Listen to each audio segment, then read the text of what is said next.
Hey, ladies and gentlemen, I started a podcast. It's called Exposed, and it's on Spotify, it's on iTunes, it's on Google Play Music, and on Podbean. Links to where the podcast is below in the description. Make sure you check it out. Skip it up and that up.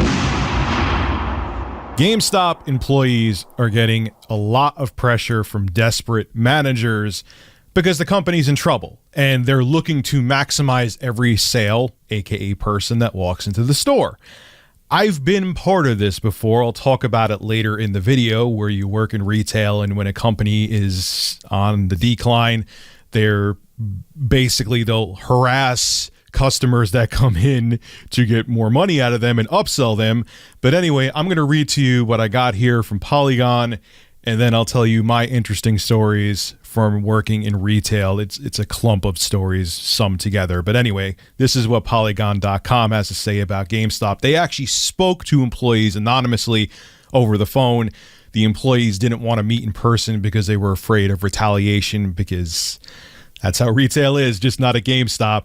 And this is what they had to say to Polygon. GameStop managers and retail staff say the company is taking increasingly desperate measures to shore up sales, as the video game retail chain struggles with a massive loss of revenue caused mainly by a broad consumer shift to digital purchases. In more than a dozen interviews with Polygon, current and former GameStop employees spoke of a tightening regime of strict sales targets and intrusive customer scripts designed to extract as much value as possible from the company's dwindling base. All the employees we spoke to said they were concerned about the future of the company. Most reported their customer numbers had decreased noticeably in the last year. I've seen a change in the sheer desperation the company has towards its profit margins, said one store manager with multiple years' experience at the company. The company is frantic and distrustful, said one assistant manager. You can feel in every message they send. The structure is falling apart and they're scrambling. I think they'll close 1,000 stores this year, said one former store manager with many years retail experience. They have to cut costs. The game retail market is dying.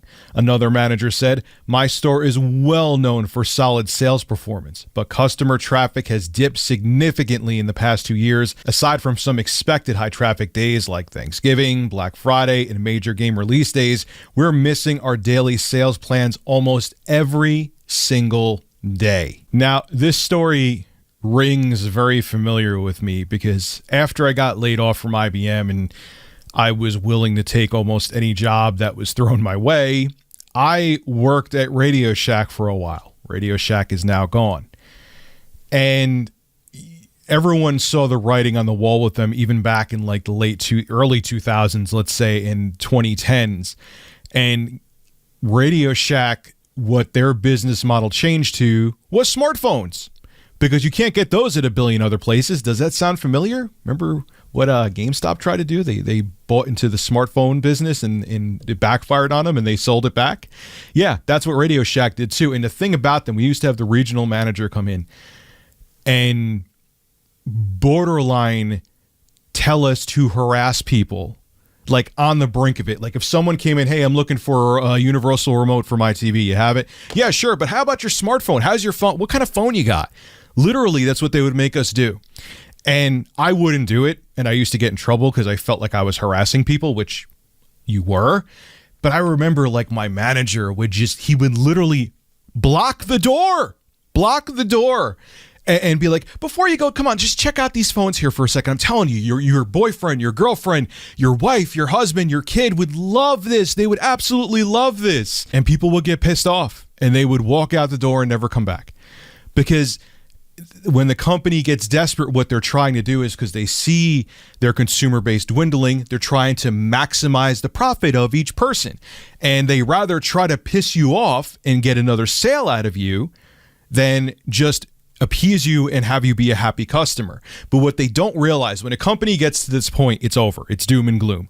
When a company gets to this point, it doesn't work. This philosophy, I've seen it countless times with other companies. I've seen it with Filene's. I've seen it with Radio Shack and in other places too. Circuit City, I saw it there as well. People don't like to be forced into something in a sale. I buy the warranties on game consoles and things like that, but there's a lot of people who don't want to hear it. Okay, and now that there's other options out there, like retailers like Amazon, where you just sit home in your underwear and scratch your ass and buy whatever the hell you want to. I mean, Amazon tries to upsell you as well, but like I talked about in the Exposed podcast, link below in the description, shameless plug, by the way, with a former GameStop employee. Yeah, they have the upselling on there, but you just click away from it. You don't have some person in your face like, hey, get this. Oh, you don't want this. You want to sign up for a magazine? You don't want to sign up for a magazine? You want to get disc protection? Like disc protection on a Blu-ray disc? I mean, yeah, you could get a scratch on them, but I'm playing it for me. My sons don't play PS4 or Xbox One. I'm buying the game for me, or they don't even the Switch. My son plays a Switch a little bit, but I have the games downloaded on there. Digital distribution is also hurting the company as well. There you go. That's the big thing that's hurting GameStop. You get my point?